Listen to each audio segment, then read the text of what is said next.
So here are the namesake cards of Familiar. You have 2 Nightscape Familiar and 4 Sunscape Familiar. So both of these cards reduce the cost of playing blue spells by 1 colorless. You then use that effect with cards such as Cloud of Fairies and Snap and Bounce Lands to produce large amounts of mana. Here's the main combo for Familiar. How it works is you play either Sunscape or Nightscape Familiar. You then use those in conjunction with Bounce Lands and Cloud of Fairies to give you large amounts of mana. Then you can use Mnemonic Wall, which is 1 blue, 4 colorless, 0/4 defender. When it enters the battlefield, you may return target instant or sorcery card from your graveyard to your hand. And Ghostly Flicker.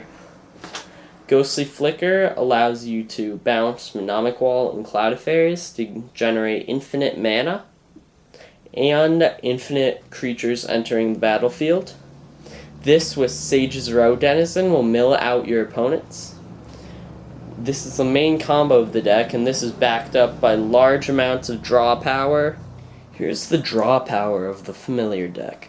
You have 3 Seagate Oracle.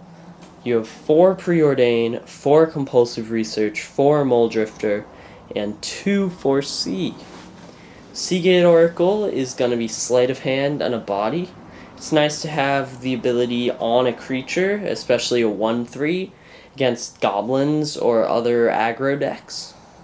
Preordain is our turn 1 source of draw, and it lets us also, if we wish, set up our next turn to try and draw exactly what we're needing.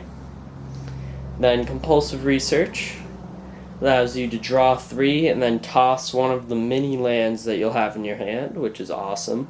Then you have Mole Drifter, which you can just draw 2, and you can evoke it if you need to, or if you have enough Familiars out, you can just hard cast it.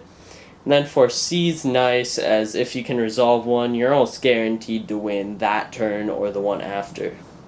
Here are the non-combo and non-draw spells in your deck. You have a 1 of Disfigure for main board removal. Then you have 4 Snap, which synergizes really nicely with the Familiars and the Bounce Lands. Then you have a 1 of Reaping the Graves, which allows you to get back Sage's Row Denizen if need be, or you can bring back some Cloud of Fairies, or whatever you wish. Generally, your storm count will be high enough when you cast it that you can just bring back every creature that has died. Here's the mana base for Esper Familiar. You're going to have 6 islands, 1 plains, 2 Seat of the Synod, 4 Evolving Wilds, 2 Terramorphic Expanse, 1 Swamp, and 3 Azorius Chancery, and 3 Dimir Aqueduct. Here's your sideboard for Esper Familiar.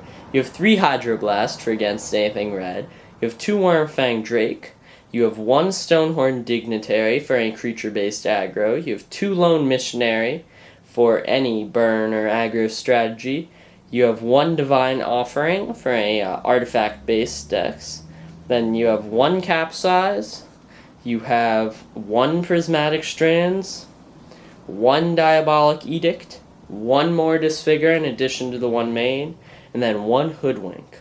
How do you like the deck tech on Esper Familiar? Would you like more Pauper deck techs? If so, like, subscribe, and let me know in the comments. Thanks for watching, and I hope you enjoyed.